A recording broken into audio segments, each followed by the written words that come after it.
anu cakep lah burung merpati terbang tinggi hingga berhenti di kayu jati. Wahai bapak dan ibu, lihatlah ke sini supaya perkataan saya meresap di hati. Assalamualaikum warahmatullahi wabarakatuh.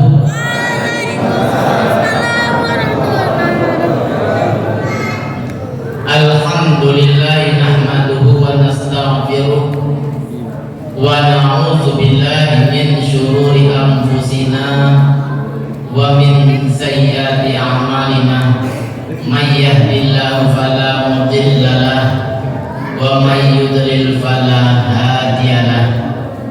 Asyhadu an la ilaha illallah wa asyhadu anna Muhammadan abduhu wa rasuluh. Allahumma salli wa sallim ala sayyidina Muhammad wa ala alihi wa sahbihi ajma'in. Qala Allah ta'ala fil Qur'anil Karim. A'udzu billahi minasy syaithanir rajim. Bismillahirrahmanirrahim.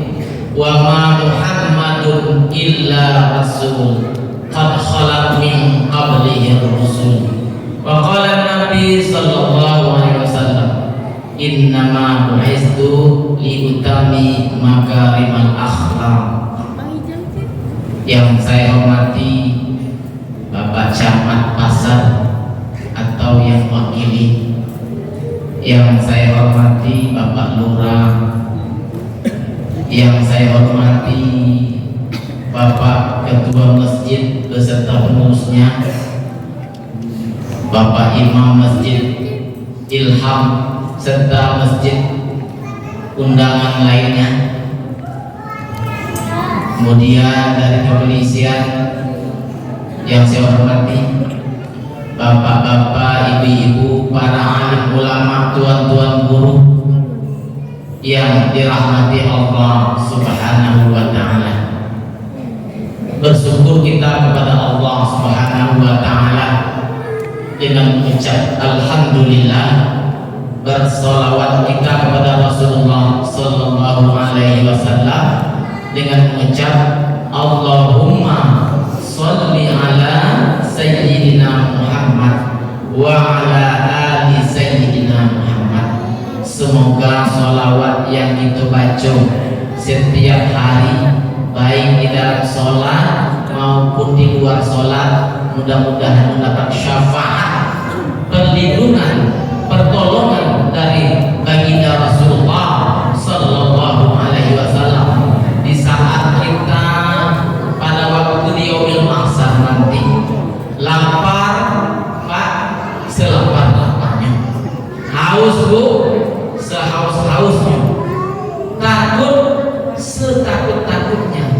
Tidak ada yang bisa membantu menolong anak, istri, suami itu masing-masing. Baginda Rasulullah sallallahu alaihi wasallam yang akan membantu kita ketika kita dalam keadaan memerlukan pertolongan.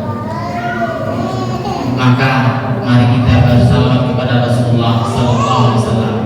Ya Nabi salam alaika, ya Rasul salam alaika, ya Habib salam alaika, salawatullah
dunia tiga. Pertama ikhtiar, yang kedua berdoa, dan yang ketiga tawakal pada Allah Subhanahu wa taala. Orang yang berikhtiar, berusaha tanpa berdoa adalah orang yang sombong. Ketika usaha kita sudah optimal, kita tidak mau berdoa kepada Allah, sedangkan yang memberi segala sesuatu adalah Sang Khalik, maka bisa jadi ikhtiar kita itu bisa gagal. Sebaliknya, kalau kita berdoa tanpa ikhtiar, hasilnya kosong. Dan yang ketiga adalah bertawakal pada Allah Subhanahu wa taala, berserah diri kita kepada Allah. Ikhtiar, beda. Yang gadis kalau ingin mendapatkan anak tentu mencari laki. Yang bujang kalau ingin mendapatkan istri, harus mencari dulu, ada ikhtiar. Ingin kaya, ikhtiar, berusaha bagaimana caranya agar kita mendapatkan yang namanya kebahagiaan dunia yang berupa harta. Dan itu tidak salah. Dalam Al-Quran dan hadis kita disuruh untuk mencari dunia. Dunia itu juga penting. Ingin masuk surga, ikhtiar. Nah, ada itu ingin mendapatkan sesuatu hasil itu tanpa usaha atau ikhtiar. Salat yang diwajibkan Allah Subhanahu wa taala sehari semalam 5 waktu, ya, penuh dengan usaha dan ikhtiar. Apalagi salat subuh itu, ya, di saat orang sedang tidur nyenyak, sedang lelap tidur, kita bangun sebelum subuh untuk menuju masjid, untuk menundukkan diri kepada Allah Subhanahu wa taala, mengerjakan sholat. Nah, surga itu tidak mudah, banyak liku-liku dan tantangan-tantangan. Salah satu tantangan terberat untuk menuju surga adalah syaitan, Pak.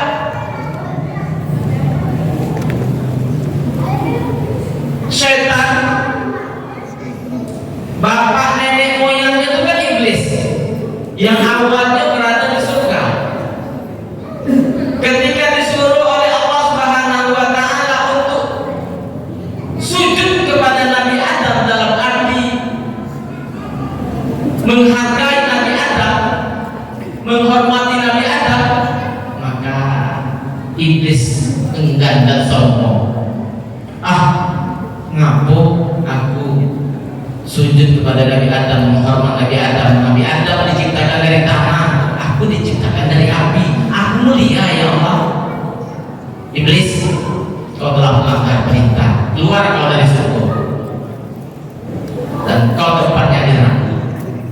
Ya Allah, engkau telah mengusir aku dari surga. Aku mohon satu permintaan. Apa itu? Permintaanku adalah tolong jangan matikan aku sampai hari kiamat. Maka iblis punya anak cucu namanya syaitan, Pak. Nabi Adam, anak cucunya namanya manusia, pakai mati. Berarti banyak syaitan atau banyak manusia? Banyak syaitan, Pak. Cuma dia adalah makhluk yang gaib, yang tidak nampak oleh panca indera. Di teko tidak ada, dirasa tidak ada langsung. Itulah syaitan. Maka jangan heran, ya Allah, aku akan menggoda anak cucu Nabi Adam supaya bagaimana dia sama dengan aku di neraka nanti. Mulai dari waktu sholat, mulai dari lo salah sholat, lagi sibuknya, nanti kita sholat dapat kita lulus dalam godaan untuk sholat tadi kan, digoda. kita jangan sholat. Nah dalam sholat itu bukan berhenti di situ saja. Setan apa ya menggoda dengan cara untuk tidak khusyuk kepada Allah Subhanahu wa Ta'ala. Nah khusyuk itu di dalam Al-Quran kita disuruh khusyuk untuk sholat. Ya, bagaimana khusyuknya tuh? Ada 3 cara khusyuk untuk sholat. Pertama adalah mengerti makna apa yang kita baca. Ustaz, kalau mulai dari awal takbir sampai salam rasanya tidak tahu maknanya, adalah dikit-dikit. Oke. Paling tidak ketika kita mengangkat takbiratul ihram itu harus 100% khusyuk. Saya mau nanya, ketika mau mulai sholat usali, ada tak pikiran lain, Pak? Jujur, mulai ini usali fardhu isya'i 4 raka'atin mustaqbil qiblati ada makmuman lillahi ta'ala. Ingat kunci motor di dalam lemari tadi. Nah ketika kita awal itu kan itu ulangi lagi, tapi beda dengan ketika dalam sedang sholat, sedang sujud itu tidak boleh lagi ulang kan? Nah, jadi paling tidak itu ketika takbiratul ihram itu khusyuk. Yang kedua, takut, merasa takut amal itu ini tidak diterima oleh Allah Subhanahu wa Ta'ala. Prinsip takut itu harus ditanamkan di dalam hati ibadah. Kalau kita takut dengan sesuatu, kita nak berjalan, ya, berjalan pasti depan ada ular. Ada rasa takut kan? Bagaimana cara supaya jangan sampai itu dipatuk ular? Berhati-hati. Nah dalam ibadah sholat kita harus hati-hati. Hati-hati dalam arti apa? Jangan sampai itu tidak khusyuk sholat. Fokus apa yang kita baca. Fokus sholat itu. Jangan keluar dari sholat lagi. Itu yang kedua. Yang ketiga apa? Seolah-olah kita melihat Allah Subhanahu wa Ta'ala. Kalaupun kita tidak bisa melihat, Allah yang melihat itu. Jadi itu satu, ya, ingin masuk surga dengan ikhtiar. Inna Allah la yughayyiru ma biqaum hatta yughayyiru ma bi anfusihim. Sesungguhnya Allah tidak merubah suatu kaum hingga dia dewek merubah diri sendiri. Ingin masuk surga usaha ikhtiar. Perkara kedudukan kita di surga atau neraka itu prerogatif Allah. Allah yang menentukan. Tugas kita adalah ikhtiar. Itu pertama. Yang kedua, berdoa kepada Allah Subhanahu wa Ta'ala. Doa ini, Pak, ya, berdoa ini penting sekali. Kita meminta kepada Sang Khalik, Sang Pencipta, Sang Pemasok, ya. Doa, jangan sampai kita lalai, jangan sampai kita tidak berdoa. Minta apa yang kita minta. Ketika kita ingin sesuatu, akui bahasa Arab. Boleh dalam bahasa Indonesia, cuma diawali dengan kalimat Alhamdulillah dan ditutup salawat. Orang yang baca doa tidak pakai pembukaan kalimat Alhamdulillah, pembukaannya dan salawat, ibarat perangko itu tidak sampai, ibarat surat itu tidak sampai, tidak ada perangkonya. Nah itulah doa. Tidak diawali dengan Alhamdulillahirabbil alamin dan ditutup dengan salawat. Ya Allah, ya Tuhanku, selamatkanlah aku dalam perjalanan. Setiap hari aku mengendarai motor supaya jangan terjadi kecelakaan, supaya jangan terjadi hal-hal yang tidak diinginkan. Doa kita minta kepada Allah Subhanahu wa Ta'ala, jangan segan. Dan doa itu kadang-kadang ada tempat yang khusus, ada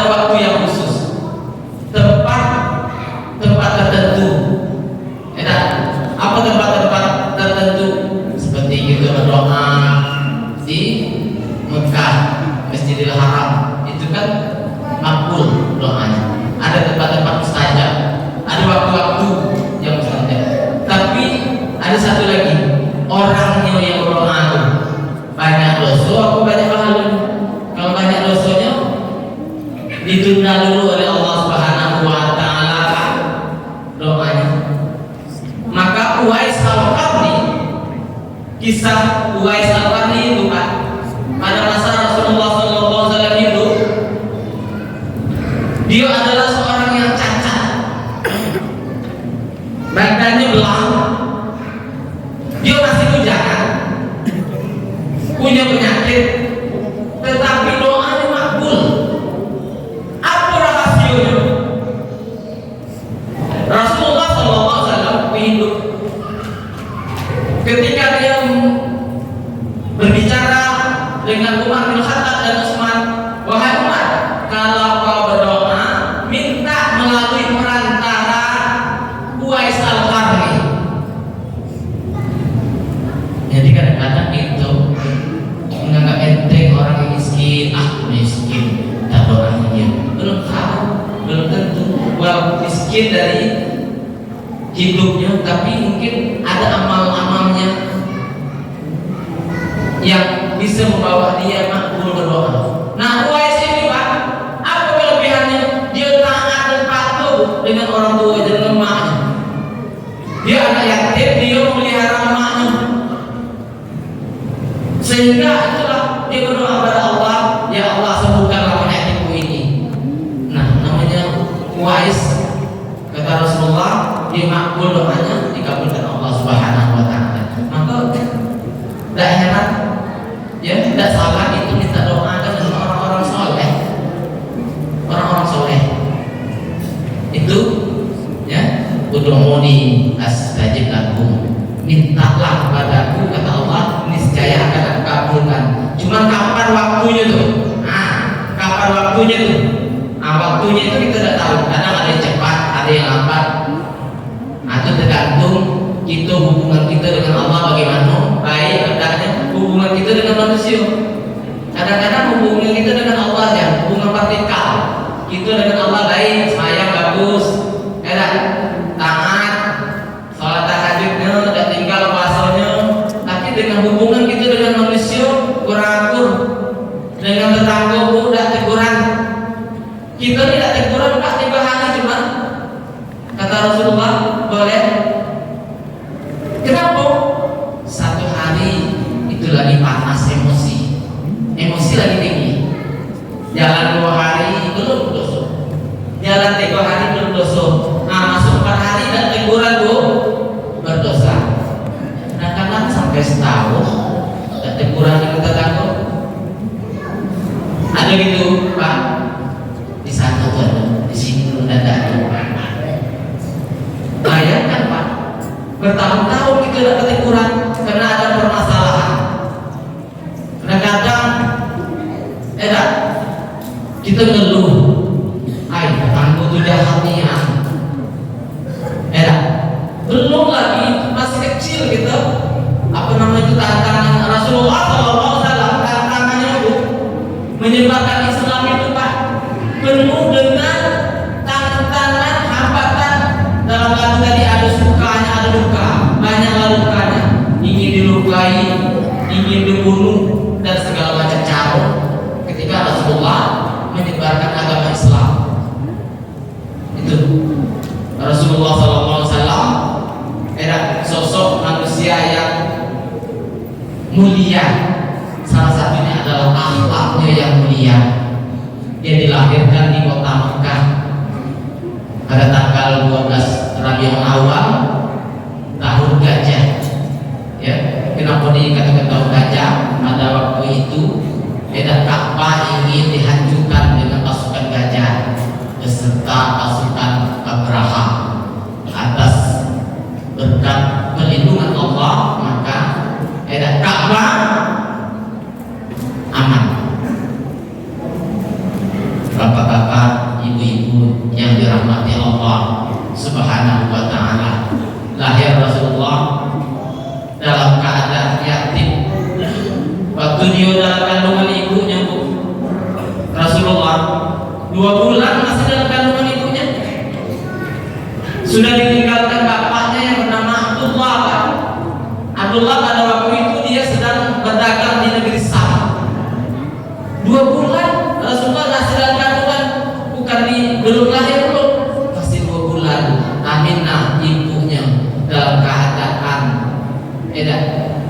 ditinggalkan suami.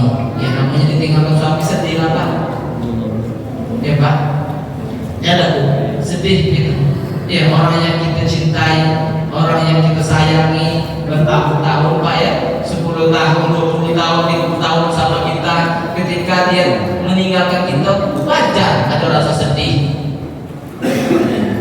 Dan kadang-kadang yang bapak-bapaknya kan, ketika istrinya meninggal, bukan main nangis, air matanya aduh ngalir terus nangis, rupanya dah sampai berlari, jangan mimpi lagi dia.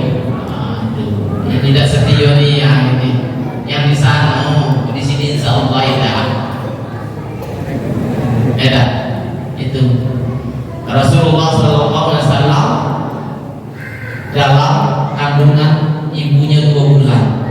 Nah, ketika lahir, sebelum lahir dia dapat mimpi Aminah. Mimpinya apa?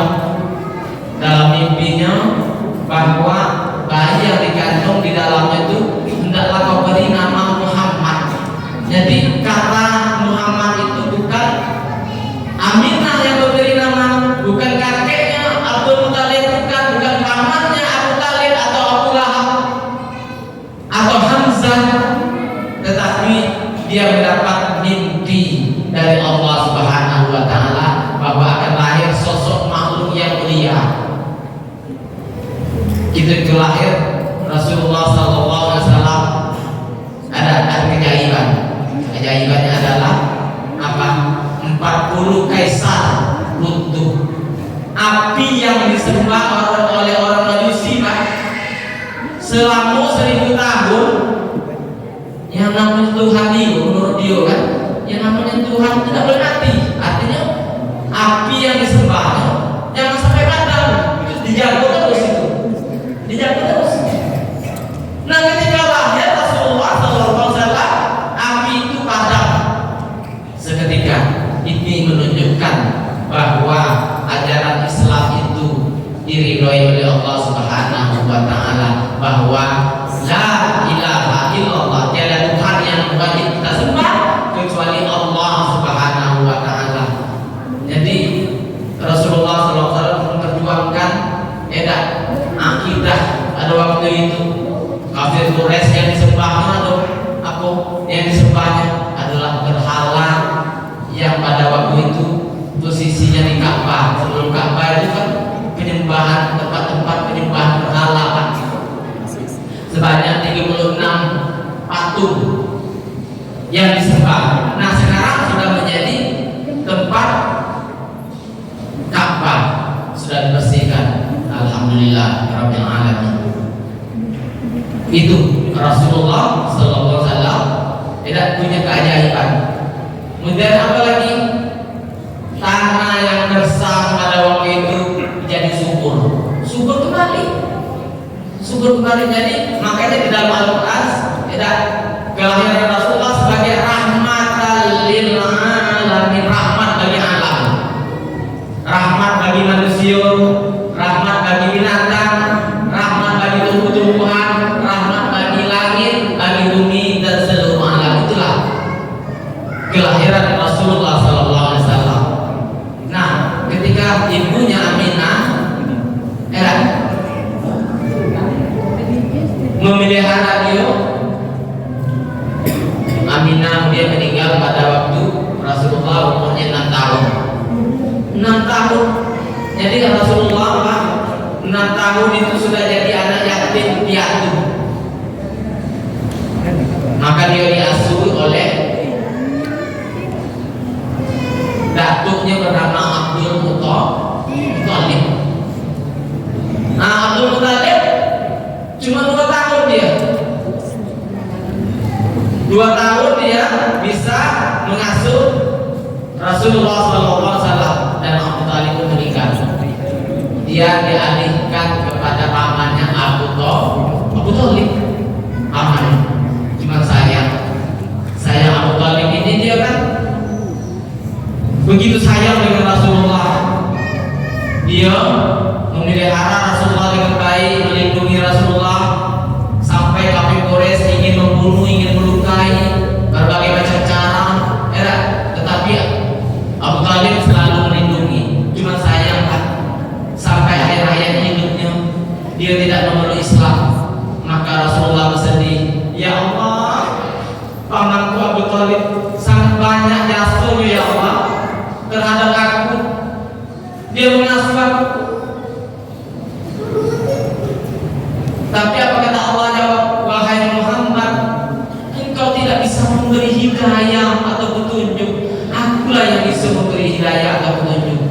Jadi jangan heran, mohon maaf, aduh Pak Kiai, ada Ustaz, ada Kiai, tidak punya anak, kadang-kadang anaknya tidak taat kepada Allah, ada gitu. Ada yang bapaknya kadang preman tapi anaknya soleh. Maka kita ini harus banyak-banyak minta petunjuk atau hidayah kepada Allah.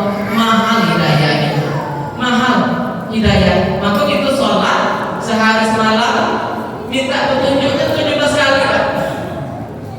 Di dalam surah Al-Fatihah, ihdinas siratal mustaqim, tunjukkanlah ya Allah jalan yang lurus. Al-Fatihah kalau kita udah baca dalam sholat, dan sah sholat kita. Nah, itu kalau itu 17 kali kita baca ihdinas siratal mustaqim, itu 17 kali kita minta hidayah atau petunjuk. Maka para kaum sufi, orang tasawuf itu dijadikan zikir minta hidayah atau petunjuk mati dalam husnul khotimah.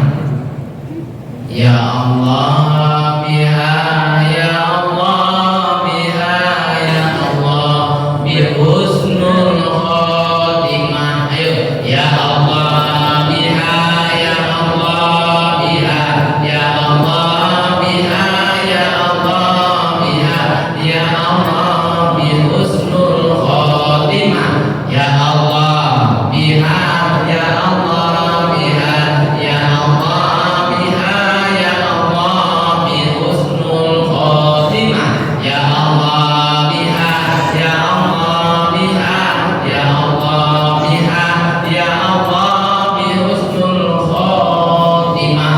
Ya Allah, matikan aku dalam keadaan husnul khotimah, mati yang baik. Itu kita mohon kepada Allah Subhanahu wa taala, minta mati yang baik. Kita mati ya antara dua, ada mati husnul khotimah, ada mati su'ul khotimah. Maka zikir ini boleh kita jadikan zikir, boleh jadikan doa apa? Dalam doa masukkan itu. Sekian banyak doa masukkan. Ya Allah biha, ya Allah biha, ya Allah biha, ya Allah bi husnul khotimah. Dalam doa kita baca itu, dalam zikir kita zikir. Ya Allah biha, ya Allah biha, ya Allah bi husnul khotimah. Ya, dengan saya belajar juga dengan guru saya almarhum Syekh Ali yang ditukan. Ya, jadi saya belajar itu yang kita amalkan. Ya, minta mati dalam husnul khotimah. Itu tidak tahu Pak, bisa menjamin nggak Pak? Kita dengan istri kita masuk surga. Kita minta ya bagus, mudah-mudahan masuk surga ya. Kita masuk surga, amin. Istri kita masuk surga. Cuman maksud saya, bisa menjamin nggak kita masuk surga, istri kita masuk surga? Tidak bisa menjamin. Ada kata-kata tugas kita taat kepada Allah. Salat diperintahkan salat. Maka salat ini kan amal yang paling utama. Kalau salatnya baik, maka baik sekali itu kan. Maka usahakan salat di waktu ini. Kalau bisa pertama di awal waktu, tepat waktu.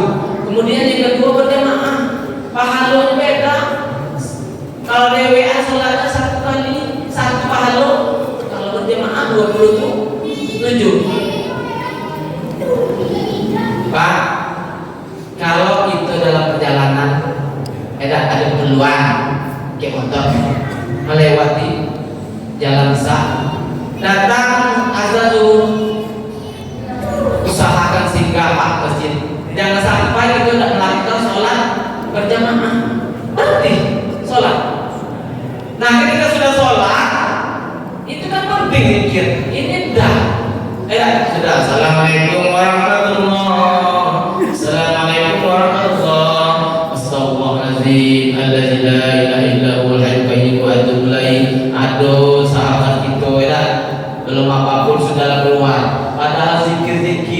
istighfar, itu sholawat, ayat kursi yang kita baca itu adalah amal-amal yang paling mustajab. Zikir-zikir yang kita kerjakan, zikir yang paling bagus, zikir di waktu sholat. Boleh di luar sholat, tapi zikir yang paling afdal di waktu sholat itu. Maka caranya bisa ketika kita dalam perjalanan tadi ya, sudah salam nih karena ada kepentingan, langsung kita pergi. Boleh, tapi usahakan di dalam perjalanan itu kita beristighfar. Astagfirullahaladzim, la ilaha illallah. Aku sama kita beristighfar dalam sholat tadi. Zikir dalam waktu sholat tadi. Nah, begitu pentingnya kita sholat ya 5 waktu adalah sholat berjamaah. Usahakan berjamaah.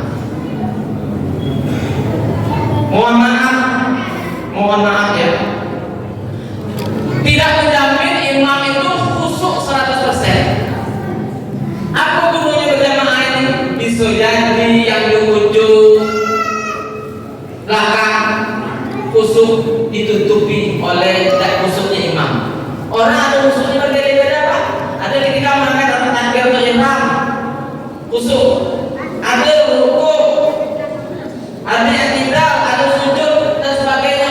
Nah itu disatukan karena sholat berjamaah. Kalau lewean, lama. Oh itu ya, baru aku tahu. Di situ letaknya tadi. Nah pada waktu sebelum sholat ingat, pas waktu sholat ingat. Nah itulah peran setan. Peran setan itu untuk menggoda itu. Maka setan itu Pak, satu orang itu menggoda dari depan, Ziko dari belakang satu, Ustadz Muhammad Ridwan ya digoda oleh setan dari depan, dari belakang, dan sebelah kanan dan sebelah kiri, atas bawah. Bapak-bapak sama, ibu-ibu sama, punya godaan-godaan.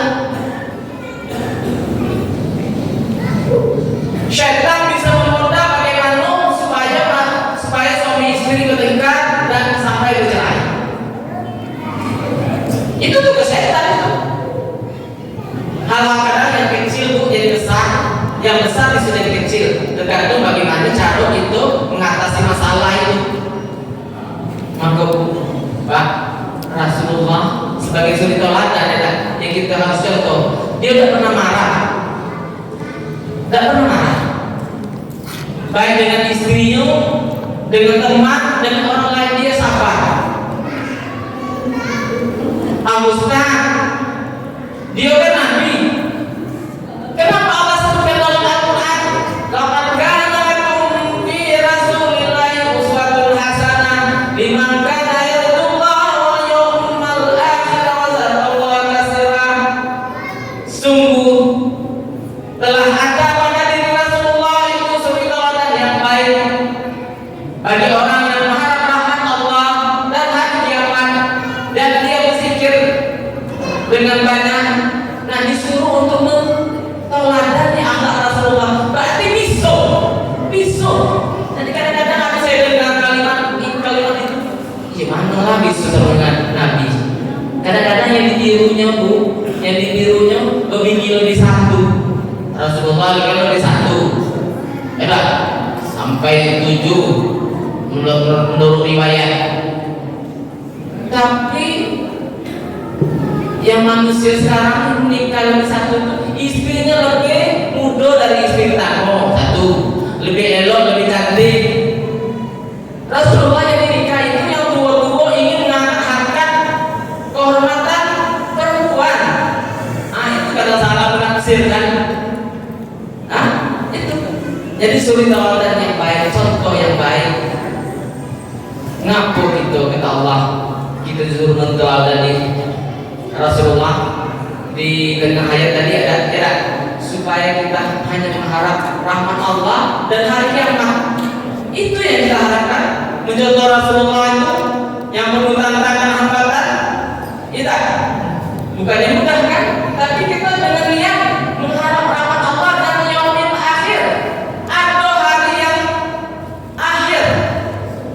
Ada yaumil ba'ats, manusia dibangkitkan Pak dari kubur. Hari yaumil ba'ats, Jadi yaumil mizan, hari manusia ditimbang amal ibadahnya. Mana yang lebih banyak amal kebaikannya atau amal kejahatannya, amal solehnya atau dosanya. Ada syirat titian yang terbentang antara surga dan neraka. Nah, ini jembatan di bawah neraka, di depan surga. Ada orang masuk surga ya dalam keadaan seperti kilat menyambar langsung sampai ke surga. Aduh yang baru nak melangkah karena terjebak ke neraka. Aduh yang selangkah lagi nak masuk surga nyelup ke neraka. Mudah-mudahan kita masuk surga. Amin ya rabbal alamin. Bagaimana Pak gambaran surga dan neraka? Ada dalam Al-Quran, Allah sebutkan gambaran. Ustaz, saya benar tidak boleh gitu beribadah ini masuk surga. Siapa bilang? Boleh, buktinya Allah sebutkan di dalam Al-Quran untuk memotivasi.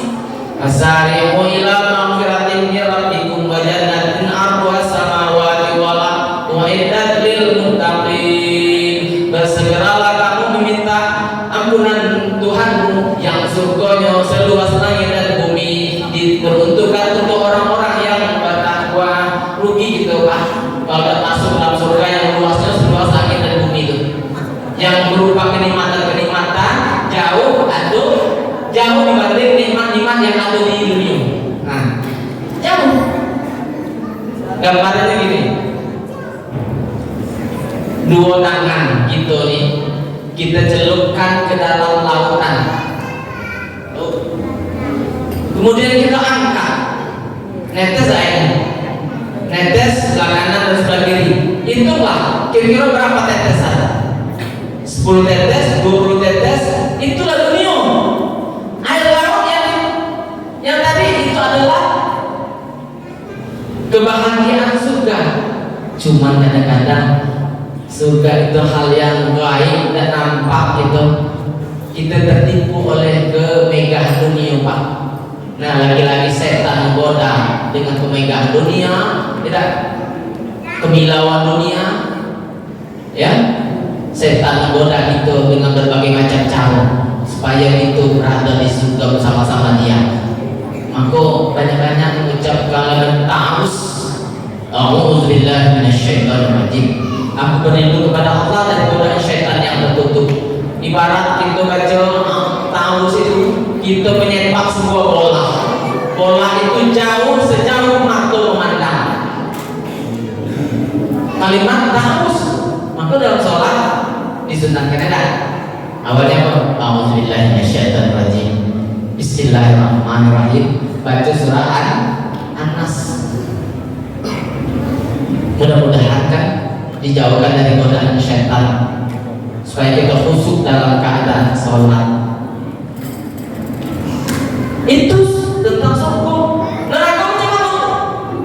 Di dalam surah An-Nisa ayat 23 Allah jelaskan, kullama nadijat juluduhum baddalnahum juludan ghairaha liyazuqul azab. Setiap kali kulit mereka hancur, kami ganti lagi dengan kulit yang baru supaya dia merasakan azab. Sesungguhnya Allah Maha Perkasa lagi Maha Bijaksana. Setiap kali kulitnya hancur, kami ganti lagi dengan kulit yang baru. Artinya begini Pak, ketika dimasuk dalam neraka itu sampai 70 100 kali lipat dibanding api yang ada di dunia.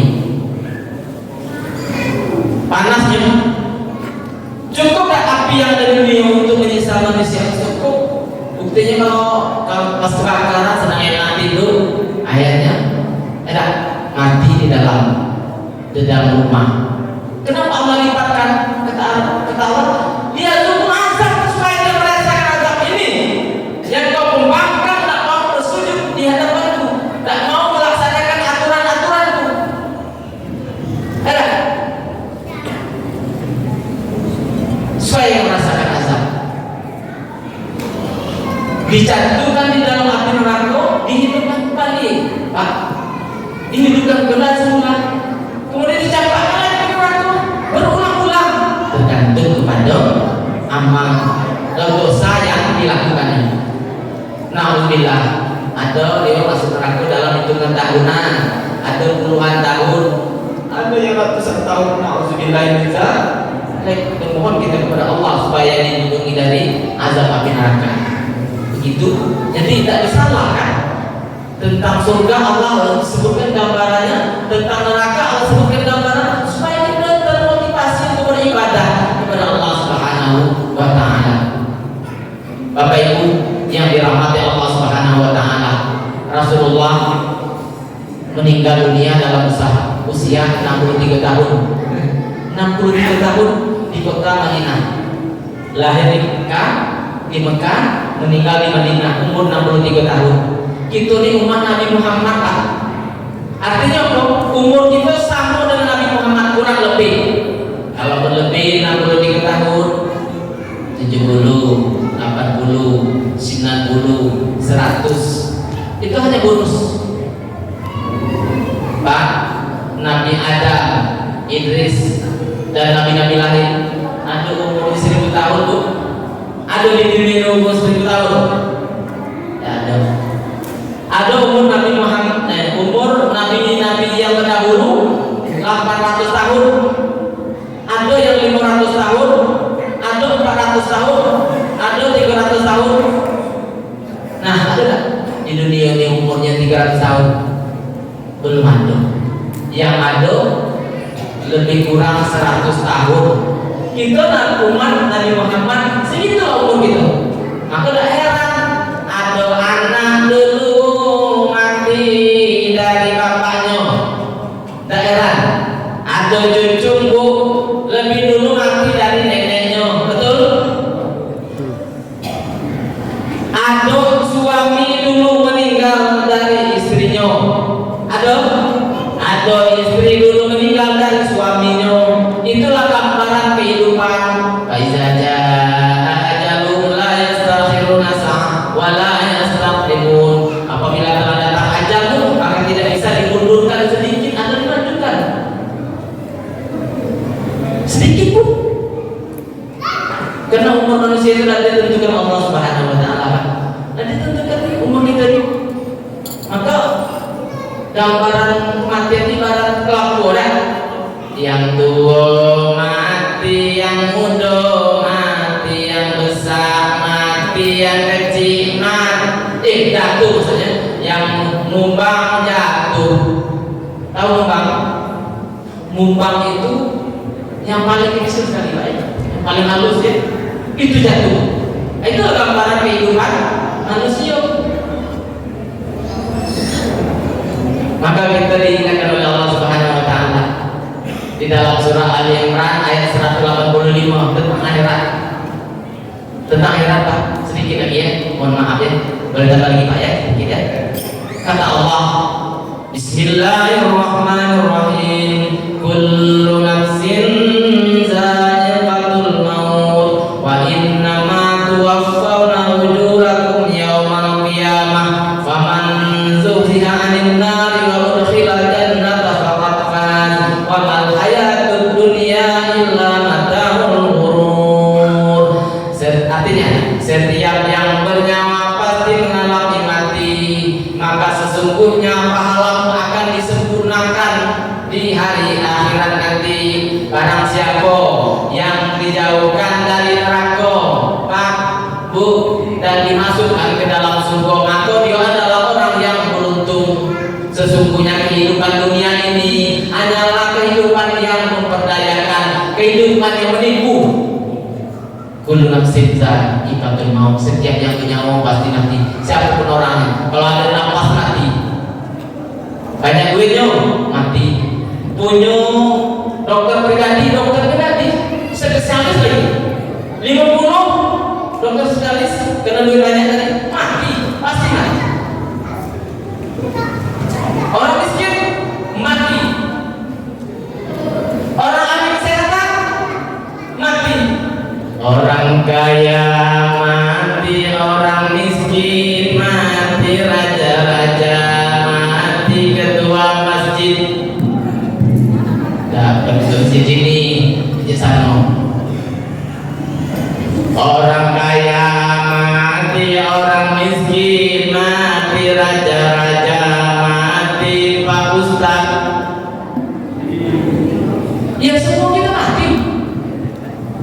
ke masjid, nak ustaz, nak jemaah. Ini campur semua nih. Calon mah nanti apa yang disiapkan? Ibadah, amanu wa amilus sholihat. Itu poin pertama. Setiap yang bernyawa kata Allah pasti mati. Yang kedua tadi, wa innama tuwaffawna ujurakum yaumal qiyamah.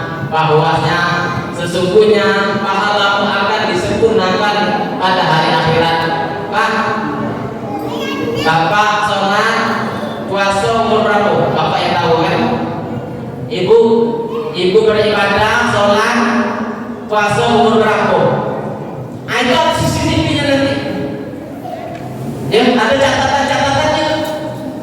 Catatan amal ibadah di yaumil mahsyar nanti akan diperlihatkan. Ini amalmu yang kecil diperlihatkan, yang besar diperlihatkan tanpa terlewat, disempurnakan pahala. Jangan khawatir, ada nanti ada catatan amal itu. Kemudian yang ketiga, faman zuhziha 'anil nari wa udkhila jannata faqad faz. Barang siapa dijauhkan dari neraka dan dimasukkan ke dalam surga, maka dia adalah orang yang beruntung. Nah, ada yang beruntung kecuali dia dijauhkan dari azab api neraka. Pada waktu itu tak perlu lagi harta benda, kekayaan, jabatan. Kalau di dunia ini belum. Maka memang dunia perlu. Dunia perlu. Maka di dalam Al-Quran dan hadis disebutkan tentang dunia, Pak. Perlu dunia. Tapi ada benang merah.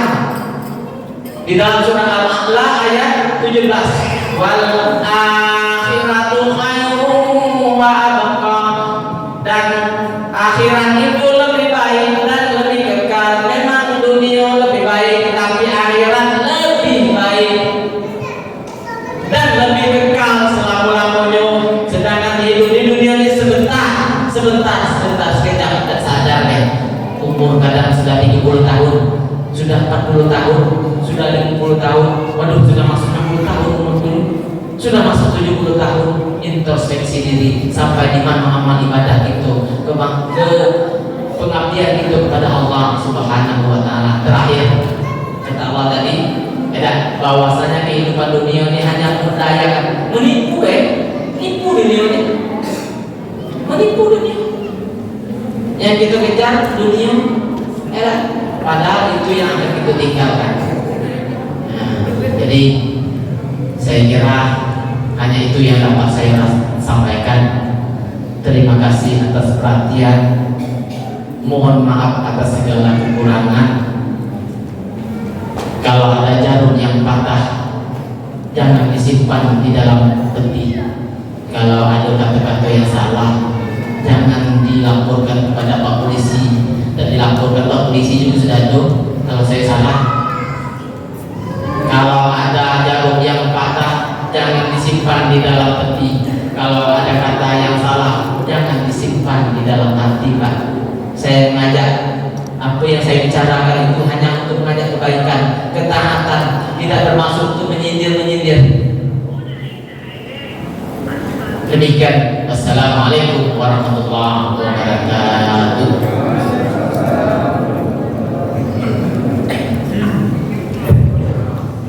Demikian mau'izah masalah yang disampaikan oleh Ketua Ustaz Muhammad Ridwan SPG. Semoga apa yang disampaikan tadi dapat bermanfaat bagi kita semuanya dan dapat kita realisasikan dalam kehidupan kita sehari-hari. Amin ya rabbal alamin. Bapak Ibu hadirin yang dimuliakan Allah Subhanahu wa taala, pada acara selanjutnya membaca doa dan mohon kesediaan kepada ketua kami membaca doa. Bolehnya kemudian kepada kami bersilakan.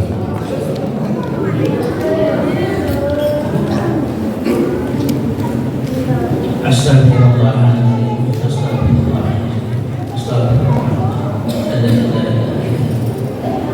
A'udzubillahi minasyaitonir rajim.